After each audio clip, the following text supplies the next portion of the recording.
యేసన్న గారు మహిమలోకి వెళ్ళిపోయిన తర్వాత సేవకులు ఆయా ప్రాంతాలు చూసేవాళ్ళు, చూసొచ్చి చెప్పేవాళ్ళు, అక్కడ చూసాం ఇక్కడ చూసాం. 4-5 స్థలాలకి నన్ను కూడా తీసుకెళ్ళారు. బాగా గుర్తు, ఫిరంగిపురం దగ్గర ఆ లోపల కొండవీడు లోపలికి కూడా తీసుకెళ్ళారు. నచ్చలేదు.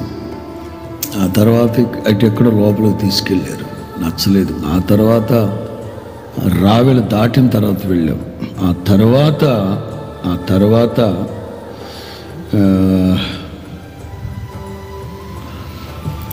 గత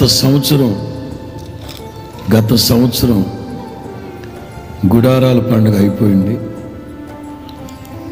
ఆదివారం రాత్రి అలసిపోయి పడుకుండిపోయాం. తెల్లవారుజామున 4 గంటలకు లేచి ప్రార్థన చేసుకుంటున్నాను. ప్రభు స్పష్టంగా చెప్పారు, నువ్వు బయలుదేరి వెళితే ఒకే ఒక వ్యక్తిని చూపెడతాను.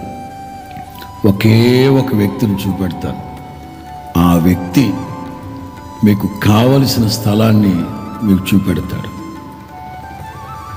Very clear. ఒక వ్యక్తిని చూపెడతాను, ఒక్క వ్యక్తిని. 7 అయింది. 7 గంటలకి పిల్లల కాఫీ తీసుకొస్తే రమేష్ వచ్చాడు. అన్నా ఏంటి సంగతి అని ప్రక్కనలోంచి వచ్చాడు. వెంటనే నేను రమేష్తో చెప్పాను, రమేష్ ఇవాళ తెల్లవారుజామున, ఎందుకంటే మనం అక్కడ ఎన్ని బాధలు పడుతున్నామో అన్ని బాధలు పడుతున్నాం. ఇట్లా ప్రభు ఒక వ్యక్తిని చూపెడతానన్నాడు అని అంటే, అన్న వెళదామా అన్నాడు. ఇంకంతే, ఉన్న పలానండి. కాఫీ కూడా తాగకుండా కారు వేసుకొని అడ్ రోడ్ దాటి వస్తే అక్కడ రవిచంద్ర టెక్స్టైల్స్ అనేది వచ్చే దారిలో అది దాటాక కళాజ్యోతి అని ఒక ప్రాసెసింగ్ యూనిట్ ఒకటి ఉంది అక్కడ వచ్చేదారి ఎండ్రాయి దగ్గర. ప్రభు స్పష్టంగా చెప్పారు, ఒక్క వ్యక్తినే మీకు చూపెడతాను. ఒక్క వ్యక్తే. వస్తున్నంత దూరం రియల్ ఎస్టేటు ఈ వాళ్ళ ఆఫీసుల దగ్గర 10-15 మంది ఉంటున్నారు. అన్న వీళ్ళని అడుగుదాం ఎక్కడైనా స్థలాలు ఉన్నాయంటే, లేదు రమేష్, ఒక్క వ్యక్తినే చూపెడతానన్నాడు దేవుడు. ఒక్క వ్యక్తినే చూపెడతాను. ఏది? సిక్లగులో గనక దోచుకుని వెళ్ళిపోయిన తర్వాత దావీదు దేవుని దగ్గరికి వెళ్ళి ప్రార్థన చేస్తే దేవుడు చెప్తారు కదా, వెళ్ళు, తరుము, నీ వాళ్ళను నువ్వు కలుసుకుంటావు. ఆ వెళుతూ ఉన్న క్రమంలో వై జంక్షన్ దగ్గర ఒక్కడే పడున్నాడు అమాలేకీయుడు. అట్లా ఒక్క వ్యక్తి అని చెప్తే, ఇదిగో ఈ కళాజ్యోతి ప్రాసెసింగ్ ఆ కంపెనీ లోపలికి ఒక అతను కారు పెట్టుకొని రియల్ ఎస్టేట్ వేస్తున్నారు. ఒక్కడే ఉన్నాడు. రమేష్ అతను అనుకుంటాను, రమేష్ అన్న అతనే ఉంటాడు అన్న. ఇంకంతే, రమేష్ డ్రైవింగ్, ఇద్దరమే ఉన్నారు. వెనక్కి తిప్పుకొని లోపలికి వెళ్ళి అడిగాం, ఏమండి ఇక్కడ ఏమన్నా ఒక 70 నుంచి 100 ఎకరాలు ఏమన్నా ఖాళీ ల్యాండ్ ఉందా అని అడిగాం. ఎన్ఆర్ఐలా అన్నాడు. ఎవరు? సరే, దేవుడు ఆడికి అట్టు చూపెట్టాడు.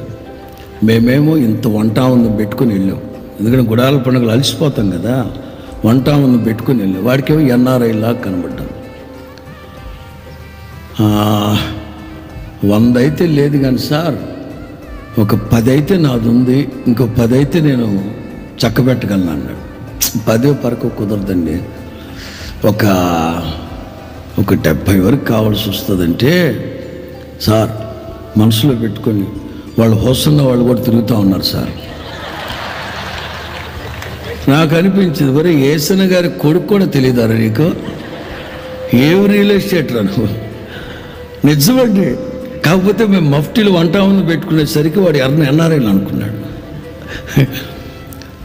సార్ ఇటువైపు లేవు కానీ అని ఇటు తాడికొండ వైపు చూపెట్టాడు. సార్ అక్కడైతే ఒక గట్టిగా ఒక 30 అయితే సేకరించగలను సార్ అన్నాడు. లేదు బాబు 100కు తగ్గద్దను.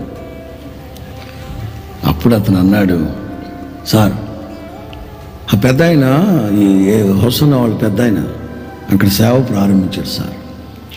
అది దాటాకైతే అక్కడ దొరకచ్చు సార్ మీకు అన్నాడు. ఇంకంతే. వాళ్ళ మధ్యాహ్నమో సాయంత్రమో అబ్రాహాముతో చెప్పాను, అటువైపు అయితే చూడండి, దేవుడు ఏదో అద్భుతం చేయబోదు. ఎందుకంటే వెరీ క్లియర్ ఏదైతే మనం వెతుక్కుంటూ వచ్చామో, ఏదైతే మనం ప్రార్థన చేసుకుంటూ వచ్చామో, ఇందాక రమేష్ కూడా అన్నాడు కదా, జేకబ్ ఎక్కడైతే తన ప్రయాణాన్ని ప్రారంభించి రాతిని నిలిపి నూనె పోసి ఇది దేవుని మందిరమే కానీ వేరొక్కటి కాదు, తిరిగి 20-25 తర్వాత మరలా అక్కడికే వచ్చేసాడు. అలాగే యేసన్న గారు ఎక్కడైతే ప్రారంభించారో, ఎక్కడైతే ఇటు గుంటూరు ఇటు అమరావతి ఈ మధ్యలోనే ఉండాలి, మధ్యలోనే అని అనుకున్నాం. కానీ మరలా సేవ ప్రారంభించిన మరలా కేంద్రం దగ్గరికే మరలా వచ్చేస్తామని కలలో కూడా, ఇలా జరుగుతుందని కలలో కూడా అనుకోని పరిస్థితి.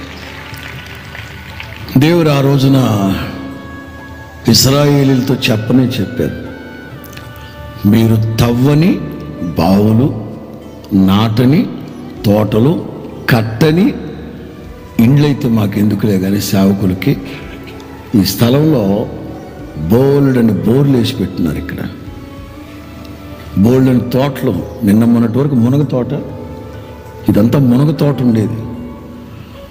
దేవుడు అద్భుతంగా మనల్ని ఇక్కడ తీసుకొచ్చారు.